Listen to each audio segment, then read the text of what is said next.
Has the idea of alternative provisions for your child recently been mentioned? Maybe by a teacher, a SENCO, or someone from the local authority. Has your child spent long periods without their educational needs being met? Or maybe this suggestion came as an unwelcome surprise, or a sudden change from the path that you hoped your child's education would take. Or perhaps after months of frustration and unmet needs, it feels like a small relief, a potential turning point for a difficult journey.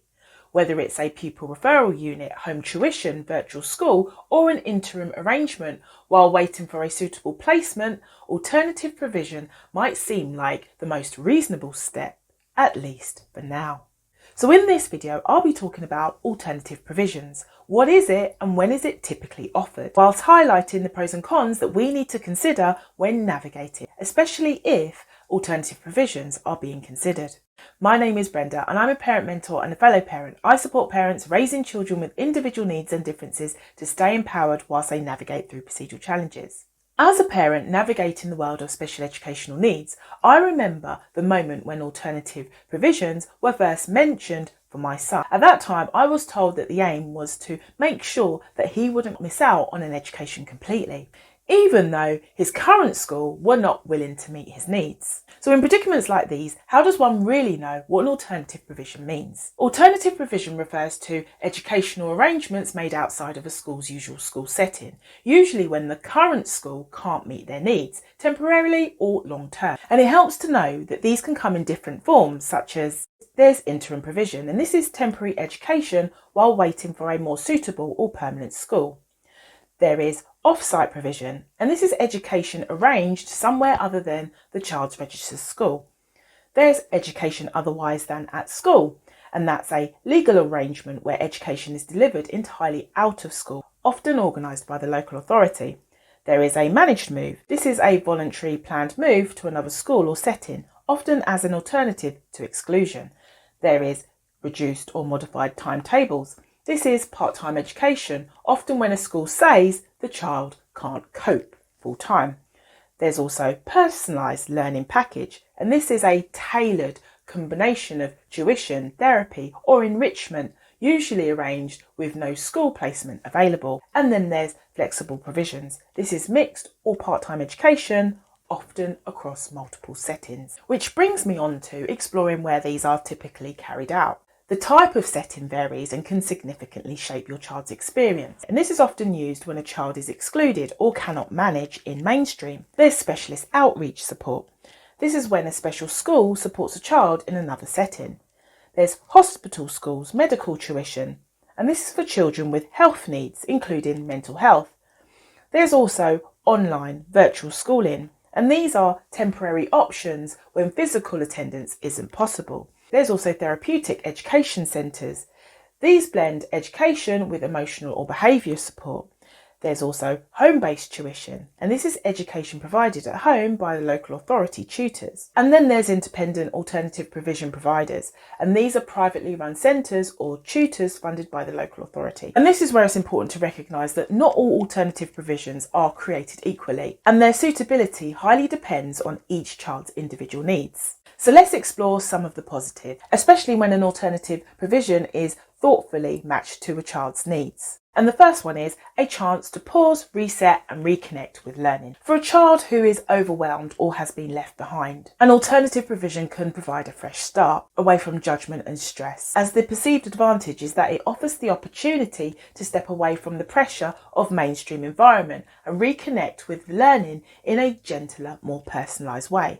And when this option was first recommended to my son, it was at a time when he was completely disconnected from his current mainstream primary school. So the idea of more smaller, personalised attention and a space for him to have the opportunity to rebuild his confidence did sound like a step in the right direction. Another advantage is smaller, calmer environments. It was explained to me that many of these provisions offered these spaces, as they would be able to reduce sensory overload. And for a child whose needs hadn't yet been fully understood, this kind of setting gave me the impression that by giving a child the space and the time to observe, identify and begin to understand those needs without the constant pressure of behaviour management seemed plausible. As someone once told me that you can't support what you haven't seen and you can't assess a child when they're in crisis. And another advantage was that there was room for emotional safety and relationship building. A nurturing alternative provision can offer a space where a child begins to feel safe, seen and heard, something that they may not have experienced in previous settings.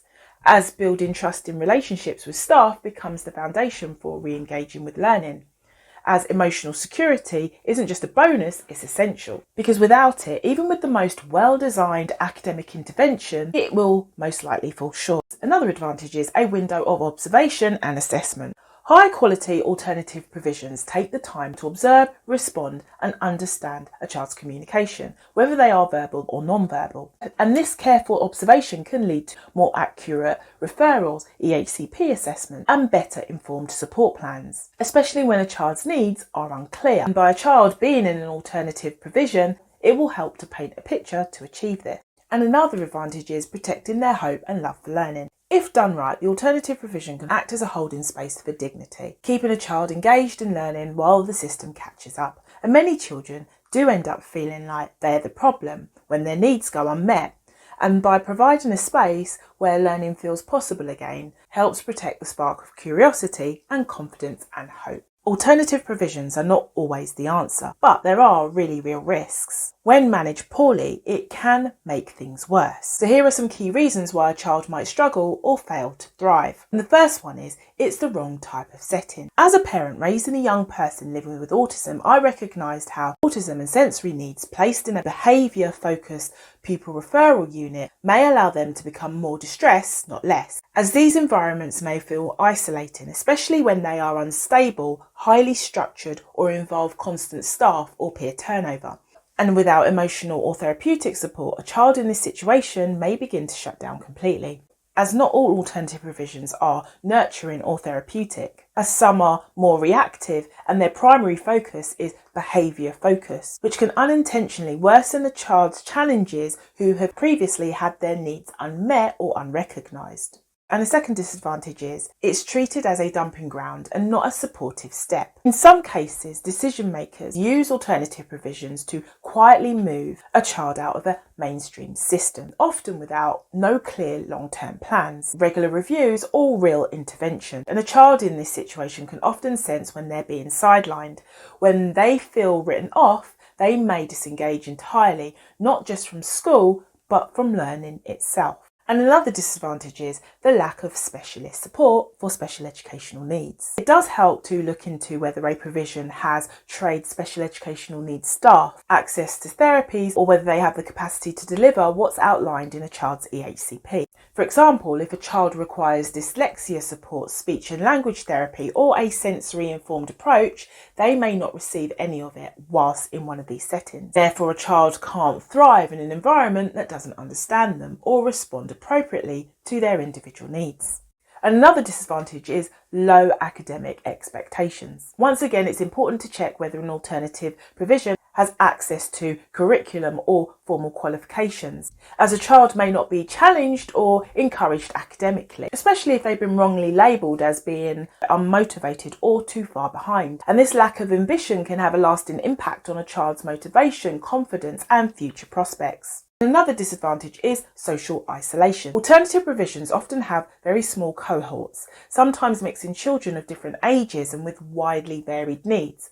And in these settings, a child may struggle to form friendships, feel out of place, or experience challenging peer dynamics. And social development is just as important as academic progress. Yet some alternative provisions don't provide the environment or peer group needed to support healthy relationships. And another disadvantage is the emotional impact of feeling excluded. Even when an alternative provision is calm and supportive, a child may still internalise the move as a sign of failure.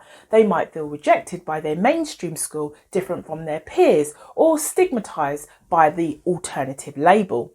Over time, this can lead to low self-esteem, increased anxiety and resistance to future educational settings, making reintegration or progress even that more difficult. And another disadvantage is the lack of clear exit strategy or progressive path. Some children remain in alternative provisions for months or even years, without a clear goal for progression. And without regular reviews and a defined pathway forward, it's easy for a child to become stuck. And without these, a child's motivation can quickly fade.